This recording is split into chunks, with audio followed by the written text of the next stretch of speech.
Well, as we do every Memorial Day on Washington Watch, we do want to honor those who have served this country by discussing the freedoms they sacrificed their lives to protect. We know we are blessed to live in this nation with the freedoms we enjoy, but we also know that we must remain ever vigilant, protecting those freedoms and ever faithful to the God that grants them. Joining me now to discuss this is Congressman Pat Fallon.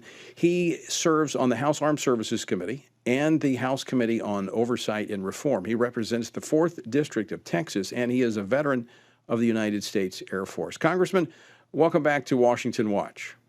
Thank you, Tony, and happy Memorial Day to you.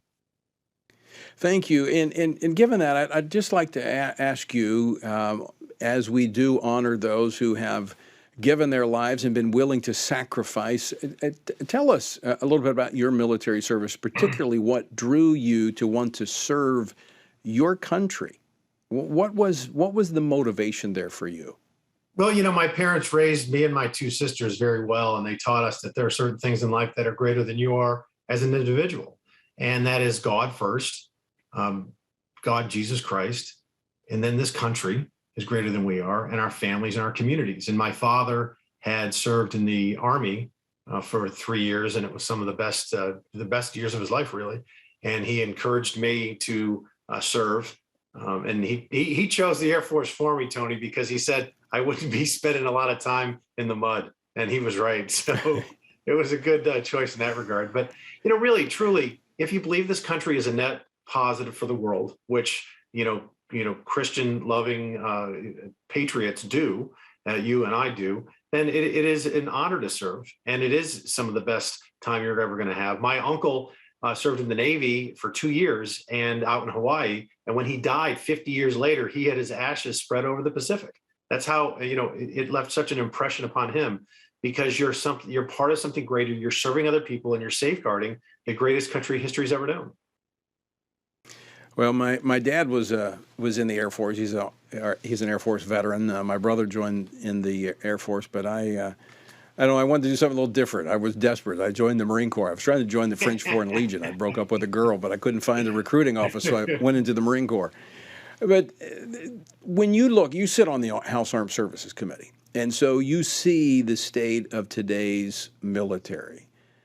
Are you concerned about what you see happening in our military in terms of, you talked about that, in the Marine Corps we call it esprit de corps. We're there because we want to be a part of something that's bigger than ourselves, and we're willing to sacrifice to do that.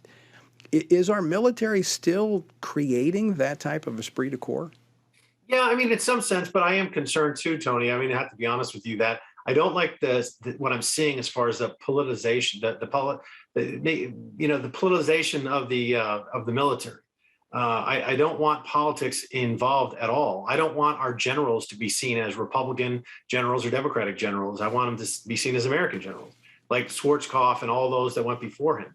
But unfortunately, we see today, let's be honest, we see the Joint Chiefs of Staff that really is viewed as the Democratic's general. And then I don't want to see wokeism in our country. The military exists to protect the United States from enemies, both foreign and domestic. And we need to keep it down that narrow path. And some capabilities we have, without getting specific, are incredible. And others we still need to work on, because we have adversaries, China and Russia notably being the two that come to mind, that are really trying to obviously outdo us. And China is battling for hegemony moving forward in the 21st century. Today we enjoy great freedoms as Americans. You mentioned China and Russia, both countries that are totalitarian communist countries where people do not enjoy freedom. And I'm always concerned about this, and I think we should always be concerned that we do take this freedom for granted, that somehow it just will always be here for us. And that's not the case. And we've had it because of those willing to lay down their lives. We've had it because even in times of peace, we had a strong military. So a military is essential to the freedom and the peace we have, whether we use it or not. In fact, I would prefer we didn't have to use it, and the stronger we are, the less likely we will have to use it. Well, Tony, deterrents work. That fact of the matter is that they do.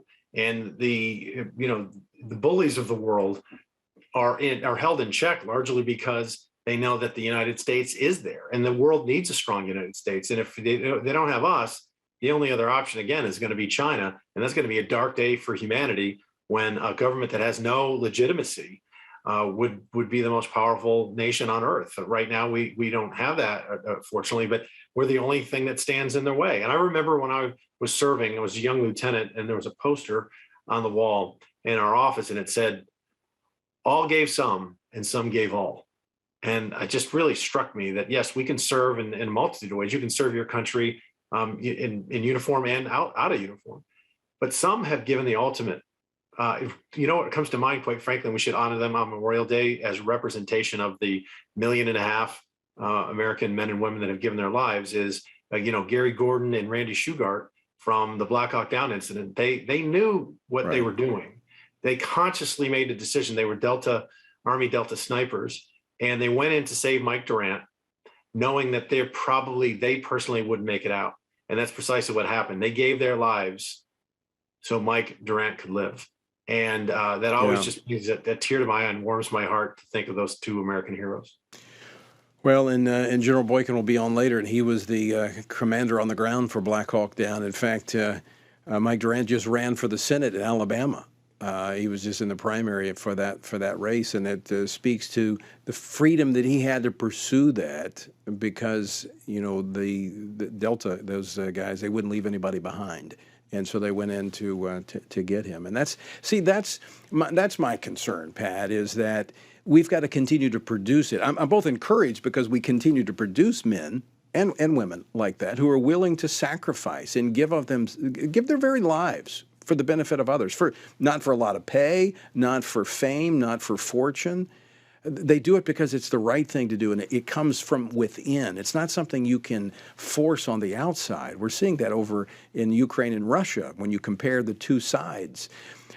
But my concern is we got to make sure we have in place what's necessary to continue to produce that type of men and women. Mm-hmm. Yeah, meaning, purpose, and honor. That's what we should be focusing on. And there's a lot of talent in this country.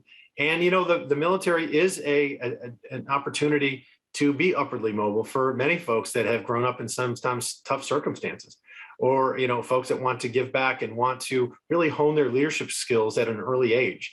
Because as well as I that, when you're out in the business world, if you have two applicants and one's had military experience and everything else being equal, you're probably going to go to the veteran because they're going to be a better employee. They're going to be a better leader. They're going to be a better manager. They're going to get along with folks because that's what you're thrust and really compelled to do when you're in your late teens and 20s. And you don't tend to get those kind of opportunities in the civilian world at that age. And you're absolutely right. We've got to keep politics out of the military. Let's get the best people. Conservatives, we know one thing: success and talent comes in all shapes, sizes, and shades. Absolutely. And the Marine Corps was the best thing I did. A week after graduating from high school, I was in Marine Corps boot camp, and you're absolutely right. Now, as I look back, when I have an opportunity, a couple candidates, if someone has military experience, it is where I'm drawn because our military continues to instill traits and characteristics. It hones them. It doesn't instill them, and it hones what I think is already innate in the hearts of those men and women who are willing to serve. Congressman Fallon, I want to thank you for joining us on this Memorial Day. Always great to see and talk with you, and we really do appreciate your leadership on Capitol Hill. Hoorah, Marine. Thanks for your service, Tony. God bless. All right. Take care.